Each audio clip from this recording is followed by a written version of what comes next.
NM TV को subscribe करें, press करें बेल आइकॉन और पाएं मुंबई, नवी मुंबई एवं बॉलीवुड की ताजा तरीन खबरें।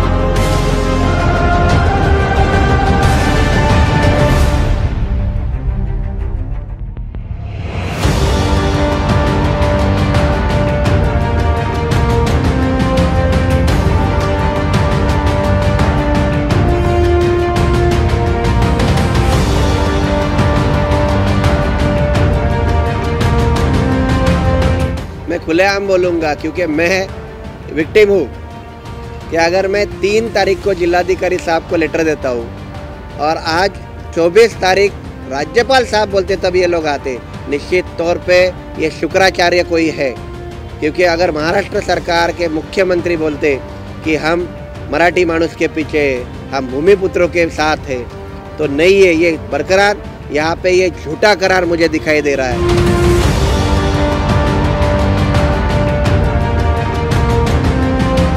इनका तलाटी तो आता था, इनका जिलाधिकारी कार्यालय से कोई आता था। मेरे ख्याल से जब मेरा मैयत यहाँ से उठता था तब पंचनामा करने के लिए शायद आते थे।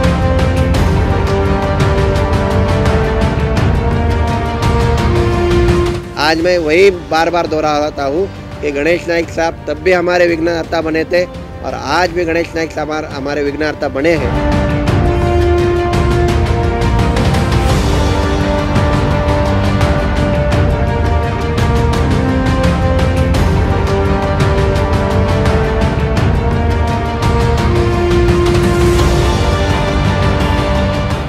कुक्षेत गांव के सपूत सूरज पाटिल द्वारा ग्रामस्थों की मांगों को लेकर पिछले 6 दिनों से हाडेलिया कंपनी के गेट पर SI ग्रुप के खिलाफ आमरण अनशन किया गया था, जिसमें उनकी मांगे केवल इतनी ही थी कि कंपनी बसाने के लिए ग्रामस्थों ने अपने घर एवं खेती कंपनी को दे दी, जिस कारण अब उनकी रोजी रोटी के लिए उन्हें कंपनी द्वारा रोजगार दिया जाए, मगर उनकी मांगों को लगातार दरकिनार किया जा रहा था।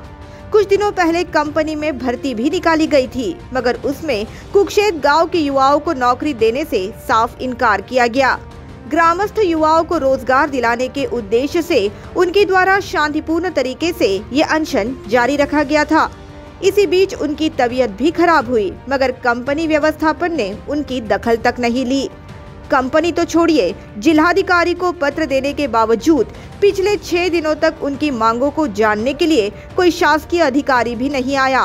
इस आंदोलन में उन्हें समर्थन देने के लिए विधायक गणेश नाइक, पूर्व सांसद संजीव नाइक, ऐरोली के प्रथम विधायक संदीप नाइक, पूर्व महापौर सागर नाइक, पूर्व नगर सेवक दशरथ भगत, मुनावर पटेल, अमित मेडकर, कुक्षेत के युवा, महिला, ज्येष्ठ नागरिक अंत तक उनके साथ जुड़े रहे। केंद्र को इस बात की जानकारी मिलने के बाद केंद्र सरकार के गृह मंत्रालय से कुछ प्रतिनिधि उनसे बात करने पहुंचे, मगर महाराष्ट्र सरकार के कानों तक जू तक नहीं रेंग रही थी। जिसके बाद विधायक गणेश नाइक के नेतृत्व में कुक्षेत गांव का ये मसला राज्यपाल भगत सिंह कोश्यारी के दरबार में पहुंचा एवं उन्होंने सूरज पाटिल से मामले की पूछताछ की तथा ठाणे जिलाधिकारी कार्यालय को जमकर फटकार लगाई। जिसके बाद जिलाधिकारी कार्यालय हरकत में आया एवं छठे दिन सूरज पाटिल से प्रांत अधिकारी मिलने पहुंचे, जिन्हें सूरज पाटिल ने निवेदन सौंपा एवं आश्वासन मिलने के बाद जूस पीकर अपना अनशन खत्म किया। इसके बाद पत्रकारों से बात करते हुए प्रांत अधिकारी ने कहा कि उन्होंने निवेदन का स्वीकार किया है और अब उचित कार्रवाई की जाएगी। निवेदन उनका स्वीकार किया है, निवेदन पर भी उचित कार्रवाई करेंगे। देखो MIDC के अंदर का सब्जेक्ट है, फिर भी मुझे जब भी पता चला तभी मेरे पास निवेदन नहीं आया। जब भी मुझे पता चला तुरंत मैं यहाँ पे आया, उनका निवेदन स्वीकार किया है मैंने और उसके ऊपर उचित कार्रवाई हो गई। पूर्व सांसद संजीव नाइक ने कहा कि 6 दिनों से एक युवक अनशन पर बैठा है, मगर कंपनी प्रशासन उनकी दखल नहीं ले रहा। ये काफी खेदजनक है और वे इसका निषेध करते हैं। ये जो महात्मा गांधी जी ने जो अनशन करके अपना रोष, अपना हक जताने का जो काम किया है, वही काम हमारे सूरज पाटिल जी ने किया। लेकिन दुर्भाग्य है कि मैंने जैसे कहा कि हम देश में, हिंदुस्तान देश में रहते हैं कि और कोई देश में रहते हैं, आज यहाँ 6 दिन से वो बैठे हैं। किसके लिए बैठे हैं? अपने खुद के लिए नहीं बैठे हैं। तो हमारे गांव के लड़कों को, लड़का हो लड़की हो, जो पढ़ी है लिखी है और उसको भी रोज़गार चाहिए, और यहाँ भर्ती है, उन्होंने ऐड निकाला है कि इतने इतने लोगों की भर्ती कर रहे हैं, लेकिन यहाँ के गाँव वालों को वो लोग वहाँ रिप्रेजेंटेशन करने के लिए जब सूरज पाटिल ने नाम दिया तो बोलते हैं इसमें से किसी को सिलेक्शन नहीं करेंगे। ये कौन सी बात होगी? मैं धिक्कार करता हूँ, मैं निषेध करता हूँ इस एसआई व्यवस्थापन समिति का कि आप यहाँ के हमारे स्थानीय लोगों को आप जिस तरीके से ठुकरा रहे हैं, ये निंदनीय बात है। देखिए कि उनको खुद तो कोई आ नहीं रहा है, लेकिन अगर कोई आएगा, कोई अगर वर्कर कोई आएगा तो उसको निकाल देंगे, ये धमकी दे रहे। हम कौन से, हम यहाँ तो तानाशाही दादागिरी चल रही है। आगे उन्होंने ये भी कहा कि जरूर कुक्षेत्र के मामले में राजनीति की जा रही है और वे इसका पर्दाफाश करेंगे। 1001% इसमें पॉलिटिक्स है, 1000। और ये देखिए, हमें दुख लगता है कि ऐसा कोई भी, हमारे अभी यहाँ दशरथ भगत जी है, हमारे सागर नाइक जी है, ये बाकी के सभी लोग हैं। देखिए, कोई भी गांव के लिए राजनीति नहीं होती है, गांव सबका होता है, ये इलाका सबका होता है, इसमें हर नागरिक का अधिकार होता है। और मैं समझता हूँ कि यहाँ राजनीति की जा रही है और वो जल्दी उसका भी पर्दाफाश हम करेंगे। सूरज पाटिल द्वारा अपने गांव के लोगों को न्याय दिलाने के लिए जो प्रयास किए जा रहे हैं, उस संदर्भ में उन्होंने कहा कि हमारा सपूत गांव के लिए खून का आखिरी कतरा बहा देगा। ये हम सब के लिए सौभाग्य की बात है। आपके पास ऐसा सपूत है जो आपके हक के लड़ाई के लिए यहाँ अपनी जान की बाजी लगा रहा है। अब ये कोरोना के महामारी में इसको हम बड़ा स्वरूप नहीं दे पा रहे, क्योंकि हमको भी मालूम है कि कोरोना काल में हमको सबको ध्यान में रखना चाहिए।